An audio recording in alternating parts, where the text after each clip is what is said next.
నమస్తే, welcome to great Andhra. మనతో పాటు ఉన్నారు సీనియర్ పొలిటికల్ అనలిస్ట్ జిఆర్ మహర్షి గారు. నమస్తే సార్. నమస్తే అమ్మా. సార్, నిన్న నవంబర్ 29తో జగన్ గారు కాంగ్రెస్ పార్టీకి రాజీనామా చేసి 15 సంవత్సరాలైంది.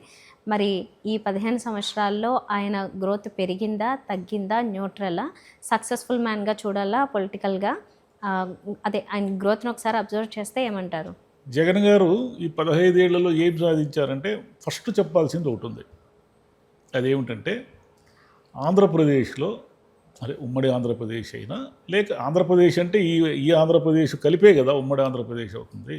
ఆంధ్రప్రదేశ్ అంటే విభజిత ఆంధ్రప్రదేశ్ రాష్ట్రంలో దశాబ్దాలుగా కాంగ్రెస్ పార్టీ అంటే ఒక విధేయత, ఒక భక్తి, ఒక అభిమానము, ఒక వెర్రి, దాన్ని ఏమైనా అనండి, ఇందిరాగాంధీ కాలం నుంచి ఎలా తీసుకున్నా, ఎన్టీ రామారావు గారిని గెలిపించినా మళ్ళీ ఇందిరాగాంధీ గారిని ఇమీడియట్గా నెక్స్ట్ టర్మ్కే గెలిపించగలిగే అంత అభిమానం ఉన్నటువంటి ఒక ప్రాంతంలో కాంగ్రెస్ పార్టీని లేకుండా చేసేసాడు ఆయన. ఎంత లేకుండా చేశాడు? ఊరికి వీళ్ళేదో అంటూ ఉంటారు, షర్మిల గారు ఇంకొకరు ఏదో అంటూ ఉంటారు, కానీ ఆ పార్టీ ప్రాక్టికల్గా ఒక్క ఎమ్మెల్యే సీటు కూడా గెలుచుకోలేని దుస్థితిలో ఉంది. ఇంకా అన్యాయంగా చెప్పాలంటే ఒక 4 సర్పంచ్ పదవులు కూడా గెలుచుకోలేని దుస్థితిలో, అంటే ఫినిష్డ్. అలా ఎవరైనా దేశ రాజకీయాల్లో అలా ఎవరైనా తాను ఎక్కడి నుంచి రాజకీయాలు నేర్చుకున్నాడో ఆ పార్టీతో విభేదించిన వాళ్ళు ఎంతోమంది ఉన్నారు, కానీ ఆ పార్టీని ఫినిష్ చేసిన వాళ్ళు ఎవరైనా ఉన్నారా? అంటే ఈ క్రెడిట్ ఆయనకే ఇద్దామా, లేకపోతే రాష్ట్రాన్ని విభజించారు అన్న కోపంతో కూడా వెళ్ళలేదు కదా?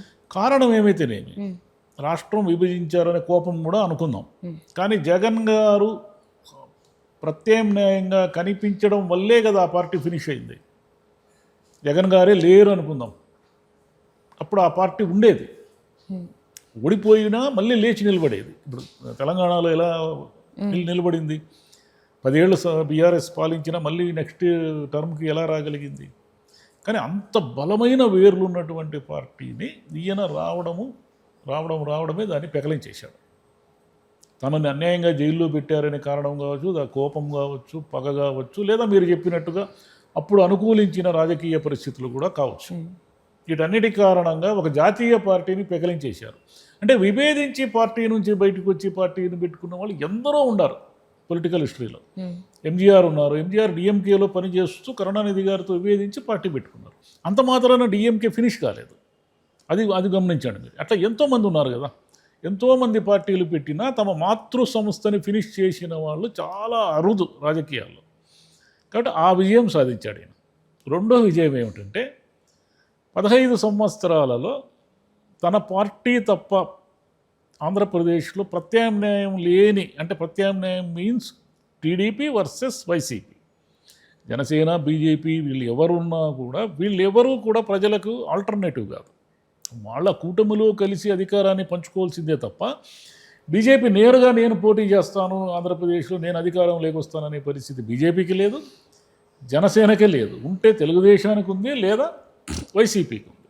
అంటే ఒక ఆల్టర్నేటివ్ అంటే ఏమిటి, చీఫ్ మినిస్టర్గా ఒక ఆల్టర్నేటివ్ మ్యాన్ ఎవరైనా ఆంధ్రప్రదేశ్లో ఉన్నారు అంటే చంద్రబాబు నాయుడు గారి తర్వాత, అంటే తెలుగుదేశంలో ఇటు వైసీపీనే ఉంది, వైసీపీలో సుప్రీం అంటే పార్టీ అధినేతే కాబట్టి ఆయన జగన్మోహన్ రెడ్డి గారు. సరే, తండ్రి వారసత్వంతో రాజకీయాల్లోకి వచ్చిన వాళ్ళు కూడా ఎందరో ఉన్నారు. తండ్రి వారసత్వంతో రాజకీయాల్లోకి రావడం గొప్ప కాదు, దాన్ని నిలబెట్టుకోవడం గొప్ప. ఈయన నిలబెట్టుకునే ప్రయత్నంలో 15 ఏళ్లలో ఒకసారి ముఖ్యమంత్రి కాగలిగారు, ఒకసారి ప్రతిపక్షంలో కూర్చున్నారు, మళ్ళీ ఇప్పుడు ప్రతిపక్షంలో కూర్చున్నారు. అంటే ముఖ్యమంత్రి కాగలగడం అనేది కూడా చాలా పెద్ద విషయం. పార్టీని అధికారంలోకి తీసుకురావడం, పార్టీ ఎక్కడికక్కడ చీలికలు పేలికలు కాకుండా. ఈయన మీద వచ్చిన ఆరోపణలు కూడా ఏం మామూలు ఆరోపణలు కాదు కదా. ఆయన జైల్లో పెట్టారంటే ఎందుకు పెట్టారు, ఆరోపణల కేసు ఏమిటి, విపరీతమైన అవినీతికి పాల్పడ్డారు అనే కేసులో ఈయన జైలుకి వెళ్ళారు. మామూలుగా అయితే వేరే నాయకులు ఎవరైనా అయితే ఫినిష్ అయిపోవాలి. జైలు నుంచి పార్టీని కాపాడుకోవడము, జైలు నుంచి వచ్చిన తర్వాత పార్టీని బతికించుకోవడం, ఇవన్నీ కూడా సాధారణమైన నాయకులకి చేత కాదు. ఆయన ఒక అసాధారణమైన రాజకీయ నాయకుడు. అందుకే సోనియా గాంధీ గారితో, అంత పవర్ఫుల్ లేడీతో విభేదించాడు. విభేదించడమే కాకుండా తన పార్టీని అధికారంలోకి తీసుకొచ్చే వరకు పాదయాత్ర చేశాడు. పాదయాత్ర కాదు, ఎప్పుడూ ఆయన జనంలోనే కదా ఉన్నాడు. పార్టీ అధికారంలోకి వచ్చిన తర్వాత ఆయన చేసిన అతిపెద్ద తప్పు ఏమిటంటే జనానికి దూరం కావడం. నేను వచ్చేసినాను కదా అధికారంలోకి, నేను జనానికి అవిస్తున్నా ఇవిస్తున్నా అని అనుకున్నారే తప్ప బేసిక్గా తనకు జనానికి ఉన్న ఒక ఎమోషనల్ బాండింగ్ని ఆయన మిస్ అయిపోయాడు. అదొకటే కారణం కాదు, అనేక కారణాలు కూడా ఉన్నాయి. అంటే పరిపాలనలో జరిగిన తప్పులు కావచ్చు, ఈయన చేసింది చెప్పుకోలేకపోవచ్చు, లేదా వాళ్ళు ఇచ్చిన హామీలను జనం నమ్మొచ్చు, వాళ్ళు చేసిన అబద్ధ ప్రచారాలను విపరీతంగా జనం నమ్మి ఉండొచ్చు. కారణాలు ఏమైతేనేమి ఆయన 11 సీట్లకి ఇప్పుడు పరిమితమైనారు. కాబట్టి 15 ఏళ్ల ప్రస్థానాన్ని మనం తక్కువ అంచనా వేయడానికి వీల్లేదు. దేశ రాజకీయాల్లో ఇప్పుడు దేశ రాజకీయాల్లో వైఎస్ జగన్ అంటే అందరికీ తెలుసు కదా, తెలియని వాళ్ళు ఎవరైనా ఉన్నారా? అందరికీ తెలుసు. అంటే అలా తండ్రి చాటున ఉండి ఒక ఎంపీగా ఉండి ఏ పెద్దగా లైమ్లైట్లో, అంటే రాజశేఖర రెడ్డి గారి కుమారుడుగా ఆయన తెలిసినప్పటికీ అందరికీ పెద్దగా ఆయన పార్లమెంట్లో కానీ లేదా ఇంకేదో గడప ఎంపీగా కానీ ఆయనకు పెద్ద ఫోకసింగ్ లేదు కదా. తండ్రి మరణం తర్వాత ఏం జరిగిందంటే సహజంగా ఒక పెద్ద స్థానంలో ఉన్న నాయకుడు చనిపోయినప్పుడు ఆ కుటుంబంలో నుంచి మళ్ళీ వారసులు వచ్చి పైకి లేచి తట్టుకొని ఒక పెద్ద సుదీర్ఘమైన పోరాటం చేయడం అనేది కష్టం అవుతుంది. ఎందుకంటే ఆయనకి అన్ని వైపులా శత్రువులే. అధికారంలో ఉన్న కిరణ్ కుమార్ రెడ్డి గారు శత్రువే, ఇటు ప్రతిపక్షంలో ఉన్న చంద్రబాబు నాయుడు గారు శత్రువే, పైన అధిష్టానమేమో ఈయన చెప్పింది వినదు. ఈ పరిస్థితుల్లో కదా ఆయన రాజీనామా చేశాడు. ఈ పరిస్థితులన్నింటినీ తట్టుకొని ఆయన చాలా దూరం ప్రయాణించాడు. చాలా గట్టి నేతగా చెప్పచ్చు. సరే, ఆయన వ్యతిరేకులు ఎన్నో అంటూ ఉంటారు, ఆయన అది, ఆయన ఇది, ఆయన ఏమిటి అవినీతి అది ఇది అని అంటూ ఉంటారు. సరే, ఆరోపణల సంగతి పక్కన పెడితే భారతదేశ రాజకీయాల్లో ఒక విలక్షణమైన నాయకుడు ఆయన. అవినీతి ఆరోపణలతో జైలుకి వెళ్ళి మళ్ళీ ముఖ్యమంత్రి వరకు రావడం అనేది కూడా చిన్న విషయం కాదు.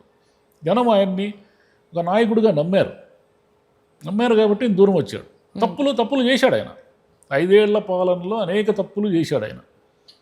5 ఏళ్ల పాలనలో ఏమిటంటే ఆయన చేసింది చెప్పుకోలేకపోవడము, లేదు బటన్ నొక్కితే జనం తనకు కనెక్ట్ అయిపోతారు, జనం తనకు ఓట్లు వేసేస్తారని నమ్మడము, కార్యకర్తలను గాలికి వదిలేయడము, కేవలము ఆయన జనంలోకి ఎప్పుడూ రాకుండా ఆయన తరఫున ఎవరో అధికార ప్రతినిధులుగానో ఇంకెవరో సలహాదారులుగానో వస్తూ మాట్లాడుతూ ఉండడము. ప్రభుత్వం అంటే జగన్ గారు కాదు, ఆయన తరఫున ఎవరు వచ్చి మాట్లాడతారు. ఏదైనా ఎంత కీలకమైన విషయానికైనా ఆయన మీడియా ముందుకు రాకుండా తాను ప్రత్యేకంగా తను జనాల్లోకి రావాల్సిన అవసరం లేదని ఆయన అనుకోవడం, ఇవన్నీ వరుస పొరపాట్లు. ఇటువైపు చంద్రబాబు నాయుడు గారిని జైల్లో పెట్టడం అనేది ఒక పెద్ద తప్పు. ఇష్టం వచ్చినట్లు దుర్భాషలాడుతూ ఉంటే ఆయన పార్టీలో ఉన్న వాళ్ళు ఒక్కరోజు కూడా వాళ్ళని కంట్రోల్ చేయకపోవడం రెండో తప్పు. ఇలా కొన్ని జనానికి నచ్చని అనేక విషయాలు చేశారు ఆయన. జనానికి నచ్చే విషయాలు కూడా చేశారు. కానీ ఇప్పుడు జగన్ గారి పేరు చెబితే కొన్ని పథకాలు మనకు సాలిడ్గా గుర్తుంటాయి కదా. వాళ్ళ నాన్నగారి పేరు చెప్తే ఎలా ఆరోగ్యశ్రీ ఇవన్నీ గుర్తుంటాయి. జగన్ గారి పేరు చెప్పినా కూడా మనకేమిటి, అమ్మకు వందనం అనేది, తల్లి అమ్మ ఒడి అనేది, ఆయన ఇవన్నీ పేర్లు మారుతున్నాయి. చంద్రబాబు నాయుడు గారు సింగో పేరు పెడతారు ఆయన, కానీ ఆ పథకం అయిందే కదా. అంటే ఎన్ని పథకాలు పెట్టాడు ఆయన, ఎన్ని రకాల పథకాలు పెట్టాడు. నాడు నేడు స్కూళ్ళు, ఆసుపత్రులు, వీటన్నిటికి పెట్టాడు. ఫ్యామిలీ క్లినిక్ అనేది అద్భుతమైన పథకం అయింది. వర్కౌట్ కాలేదు, అది వేరే విషయం. అట్లనే ప్రజలకు కావలసిన మౌలిక వసతులకు సంబంధించి కొన్ని ఆయన చేసిన పనులు చాలా ఉన్నాయి. కానీ అవన్నీ ఏమిటంటే ఈ ప్రచారంలో అవన్నీ కొట్టుకొని పోయినాయి. ఈయన అప్పులు, లక్షల కోట్ల అప్పులని వీళ్ళు నోటికి వచ్చినట్లు మాట్లాడుతూ దుర్భాషలాడుతూ ఉండడము. అంటే ఒక కక్ష సాధింపు నాయకుడుగా ఆయనకు వచ్చినంత గుర్తింపు ఒక అభివృద్ధి చేస్తున్న నాయకుడుగా రాకపోవడం అనేది అక్కడ మైనస్ పాయింట్. సో ఇప్పుడు పెరిగిన గ్రాఫ్ తగ్గింది, అది మనకి 11 సీట్లతో కనిపిస్తుంది. మళ్ళీ పెరగడానికి ఇప్పుడు ఏమేమి మిస్టేక్స్ అయితే మీరు చెప్పారో ఇవే మెయిన్. మళ్ళీ పుంజుకుంటాడు ఆయన. వీళ్ళు తప్పులు వైఫల్యాలు చేస్తున్న కొద్దీ మళ్ళీ జగన్ గారి గ్రాఫ్ పెరుగుతూనే ఉంటుంది.